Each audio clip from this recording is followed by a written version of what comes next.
Yeah, I don't think it's irregular to have 28 bank accounts. In fact, I can tell you, my experience is that if you go into several private sector businesses, you'll find that they have a multitude of bank accounts. Some of them inactive, some of them they're using, but people own bank accounts for specific purposes. So it's not unusual for people to do multiple activities. If you're doing multiple activities, then obviously, one of the ways I find that people, especially non-accountants, try to reconcile their business is by having payments through different cash bank accounts. Accountants, for example, might have one account and then you reconcile and adjust between. But many people, it's not unusual for them to do that. So, I heard this story about, or this comment about the number of bank accounts that are out there.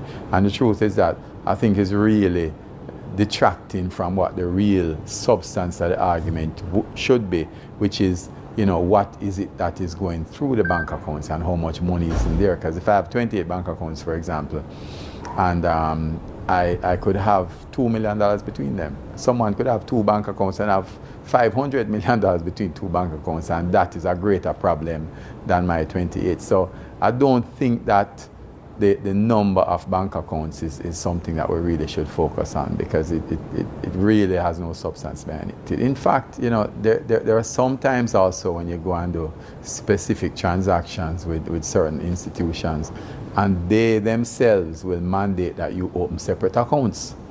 So therefore, sometimes it's not because of your own choosing why you want a new account, but they will say, listen, in order for you to do this product, right, or for you to do this investment or use this checking, this different company, I want another account, or I want two accounts attached to it. So, I hear the argument, but I think that the argument is really a detraction, for example, I think, from what the substantial situation should be, which is really the transaction itself. And, I'm trying to understand what is the investigation around the number of bank accounts. What are you going to achieve with that?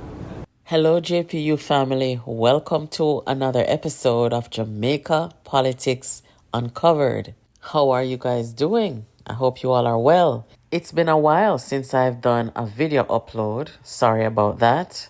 The live broadcasts, they've been more convenient lately. As a content creator and someone who produces good content, it takes a while sometimes. It's a bit time consuming to create content for you guys. So with the live broadcast, it's a little less demanding. And we've enjoyed it. We've had a lot of fun. So if you haven't been tuning into the live broadcast, please do so. But I have some time today, so I took some time out to do a video upload for you guys. So in this one, we are going to be talking about Prime Minister Andrew Holness. If you have been following the news cycle, you would have heard about the IC report, the Integrity Commission's report. The first thing I want to say to you guys is that where illicit enrichment is concerned, the Integrity Commission concluded that they could not find any evidence that the Prime Minister had illicit enrichment. That was published in the Jamaica Gleaner. Really and truly, a lot of people were on the edge of their seats waiting for this report, because Mark Golding and the opposition have been campaigning on this report. And in my opinion, they were doing so because they were getting information from the Integrity Commission. And with the swiftness of their press conference, I know they could not have read the report in such a short time. I believe 170 pages. That takes some time, days, if you have a job and a normal life. They came out in a press conference almost immediately calling for the Prime Minister to resign based on information that was in the report. So it is my view that they had this report prior to when it was released to the public, and they knew what they would be going after in the report. So you see the headline, the IC was unable to say that the Prime Minister had illicit enrichment because they have no evidence of it. Well, that's not enough. That is not enough to put the matter to rest. after the long-awaited Integrity Commission report. So now that the public knows how much money Andrew Holness has, the argument now is, where him get so much money from? How him come by all this money? A man like Andrew Holness been Prime Minister 8 years. How him get rich so fast? And as you saw in the beginning of the video, why him have so much bank account? How him have so much bank account? Well, let me talk about the financial illiteracy first.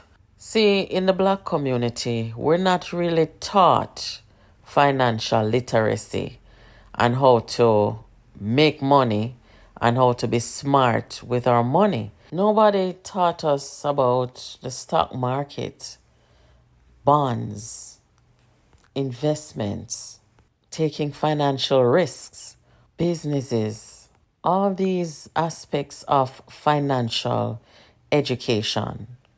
Too many people were not taught.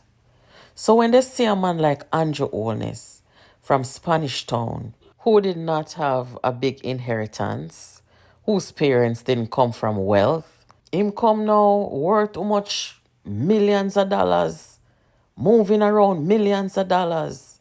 Where did he get that money from? When become so rich? These are the questions being asked by Jamaicans, by Mark Golding. And this is where I'm going to talk about racism and how Andrew Holness has become a victim of racism. I like this definition of racism because it is very vivid. It says the belief that different races possess distinct characteristics, abilities, or qualities, especially so as to distinguish them as inferior or superior to one another. Let me just explain a little further. The belief that different races possess distinct characteristics, abilities, or qualities. It means that Andrew Holness come from poverty, come from poor life. Andrew Holness is supposed to have so much money. Mark Golding, on the other hand, no one in Jamaica, whether it be the Integrity Commission or your average Jamaican, will ever question him. Why? Because of what he looks like and because of where he came from. Both of his parents are English people, white people. They were close to the British monarch and they are expected to have money, even if they have none, just by looking at them and where they came from and their affiliation in England.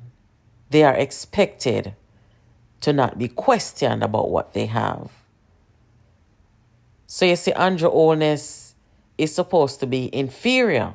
In this case, financially inferior, intellectually inferior. Mark Golding is supposed to be superior, financially superior, and otherwise socially superior. But Andrew Holness, that poor boy from Spanish Town, where him get so much money from? Where him know about stocks and bonds and investments and wealth creation, businesses, where him know about them there? He's not supposed to. It's illicit enrichment. Him can't explain it. And even when the Integrity Commission does 2 years worth of investigation and spend millions of dollars on investigation, and go find every bank account that Andrew Holness has ever owned, including those connected to his parents. And even when the conclusion of the IC is that they could not find anything to suggest illicit enrichment or no data or evidence, even that is not enough for some people to look at the situation for what it is. They are hell-bent that this man was not supposed to have so much money. Him have too much money. Where him get so much money from? Oh, him get rich so fast. It's not possible for him to be smart with his hard-earned salary. Can I tell you a secret? The richest politician in Jamaica who made the most money while in politics, and even when he came out of politics, is this man right here, PJ Patterson.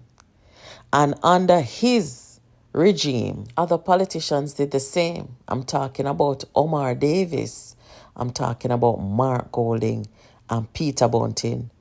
Those three men right there after PJ make the biggest money out of politics compared to Andrew Holness's little bit of money. Andrew Holness will never earn or gain enough money to match up to FinSac and how these people benefited off of FinSac.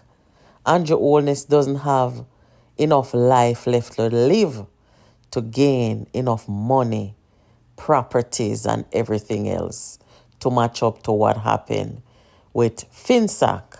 Remember, it was Ronnie Thwaites, member of the PNP, who said FinSac and under the PJ Patterson government was the biggest transfer of wealth to the rich in Jamaica.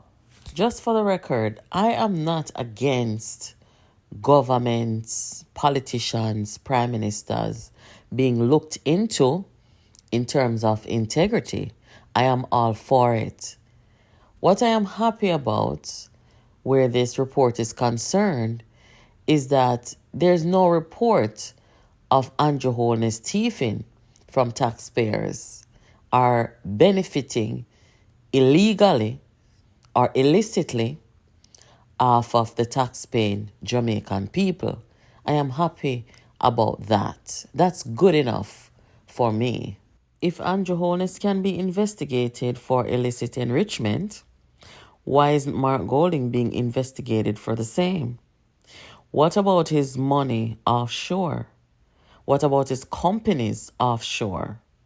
What about the fact that he tells Jamaica the house that he lives in is not his house, but it's registered in another country, in a company with his name on it? What about these things?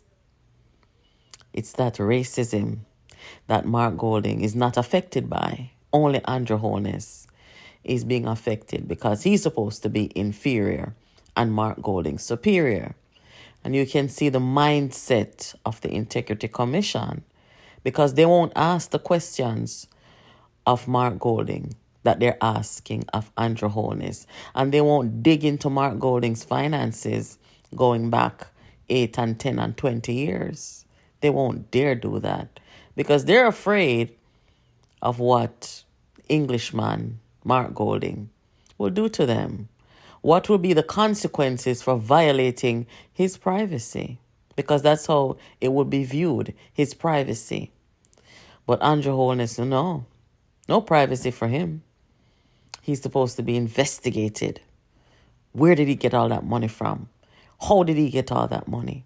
This is a man that has a job that pays pretty well. Yeah, but where did he get all that money from? Mark Golding knows exactly what he's doing to Andrew Holness. He knows very well about the racism. He knows about the financial illiteracy of most people in Jamaica. He knows it all. And he knows that when people look at him, Mark Golding, they're not going to ask the same set of questions of him as they do Andrew Holness, because he knows that because what he looks like does not permit those questions of him in Jamaica. Guys, you're listening to Jamaica Politics Uncovered. Let me know what you think in the comments. Let me know if you agree that Andrew Holness has fallen victim to racism in his own country, that is majority black, and that because of people's financial illiteracy, they have all manner of things to say about his wealth. I'll talk to you in the next video. Thank you for watching.